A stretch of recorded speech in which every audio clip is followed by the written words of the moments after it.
Hi ಎಲ್ರಿಗೂ ನಮಸ್ಕಾರ friends. ಇವತ್ತು ನಾನು ಈ ವಿಡಿಯೋದಲ್ಲಿ ನಿಮಗೆ ತುಂಬಾ ಸುಲಭವಾಗಿ 1 ವರ್ಷಕ್ಕಾಗುವಷ್ಟು ಕಸೂರಿ ಮೇಥಿನ ಯಾವ ರೀತಿ ಮಾಡೋದಂತ ತೋರಿಸ್ತಿದ್ದೀನಿ.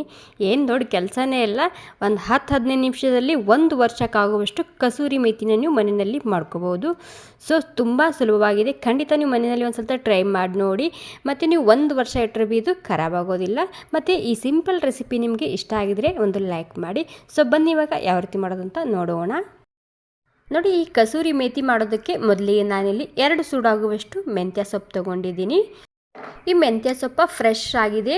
ನೀವಿಲ್ಲಿ 4 ಸೂಡು ತೊಗೋಬೋದು, 5 ಸೂಡು ತೊಗೋಬೋದು, ಅಥವಾ ಒಂದೇ ಸೂಡಿನ ಕೂಡ ನೀವು ಇದನ್ನು ಮಾಡ್ಕೋಬೋದು. ನಾನು ಸುಮಾರು ಇಲ್ಲಿ 2 ಸೂಡಾಗುವಷ್ಟು ತೊಗೊಂಡಿದ್ದೀನಿ. ಒಂದು 2 ಸೂಡು ತೊಗೊಂಡ್ರೆ ಒಂದು 3 ತಿಂಗಳು ನಡೆಯುತ್ತೆ, ನನಗೆ ಆಗೋ ತನಕ ನಡೆಯುತ್ತೆ. ಸೊ ಇವಾಗ ಈ ರೀತಿ ಸೋಸ್ಕೊತಿದ್ದೀನಿ. ಅದು ಏನು ಮೊದಲು ಬೆಳೆದಿರ್ತದಲ್ಲ ಆ ಎಲೆನ ತೊಗೋಬಾರ್ದು, ಯಾಕಂದರೆ ಅದು ಕಹಿ ಇರುತ್ತೆ. ಹೀಗಾಗಿ ಅದು ಆ ಎಲೆನ ಸ್ಕಿಪ್ ಮಾಡಿ ಮುಂದಿನ ಮಾತ್ರ ನಾನಿಲ್ಲಿ ಸೋಸ್ಕೊತಿದ್ದೀನಿ. ನೋಡ್ತಿರ್ಬೋದು, ಮುಂದಿನ ಎಲೆ ಮಾತ್ರ ತೊಗೊತಿದ್ದೀನಿ, ಅದು ತೊಗೊತಿಲ್ಲ ನಾನು. ಓಕೆ, ಇವಾಗ ಎಲ್ಲ ಮೆಂತ್ಯ ಸೊಪ್ಪನ್ನ ನಾನು ಇದೇ ರೀತಿಯಾಗಿ ಸೋಸ್ಕೊತಿದ್ದೀನಿ.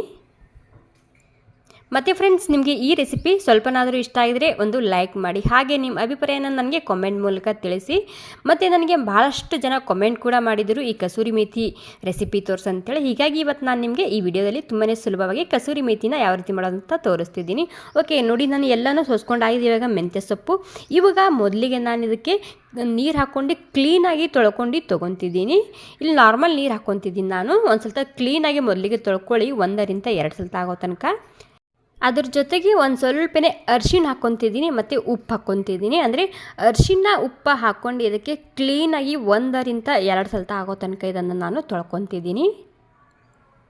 ಓಕೆ ನೋಡಿ, ಎಲ್ಲನೂ ಸೇರಿಸಿ ತೊಳ್ಕೊಂಡಾಗಿದೆ ಇವಾಗ ಕ್ಲೀನಾಗಿ. ಮತ್ತು ಈ ಜಲ್ಲಿಯಲ್ಲಿ ಹಾಕ್ಕೊಂಡು ಇಡ್ತಿದ್ದೀನಿ.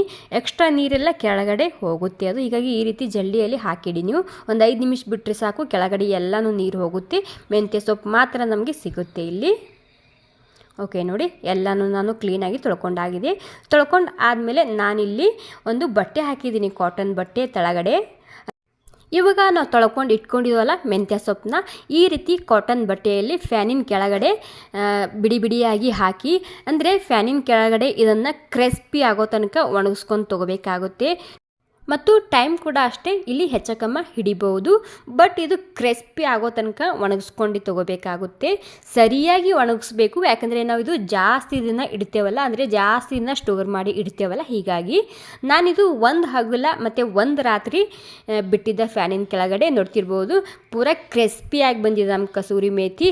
ಈ ರೀತಿ ಕೈಲೇ ಒರೆಸಿದ್ರೆ ಅದು ಪುಡಿ ಪುಡಿ ಆಗಬೇಕು. ಅಲ್ಲಿ ತನಕ ನೀವು ಇದನ್ನು ಒಣಗಿಸ್ಕೊಂಡು ತೊಗೋಬೇಕಾಗುತ್ತೆ. ಅಂದರೆ ಮೆಂತ್ಯ ಸೊಪ್ಪು ಕ್ಲೀನಾಗಿ ಉಪ್ಪು ಮತ್ತು ಅರಿಶಿಣ ಹಾಕ್ಕೊಂಡು ಕ್ಲೀನಾಗಿ ತೊಳ್ಕೊಂಡು ಫ್ಯಾನಿನ ಕೆಳಗಡೆ ಒಣಗ್ಕೊಂಡು ತೊಗೊಂಡ್ರೆ ನಮ್ಮ ಕಸೂರಿ ಮೇಥಿ ತಯಾರಾಗುತ್ತೆ. Okay friends, thank you so much. ಮತ್ತು ಈ ರೆಸಿಪಿ ಇಷ್ಟ ಆಗಿದ್ರೆ ಒಂದು ಲೈಕ್ ಮಾಡಿ.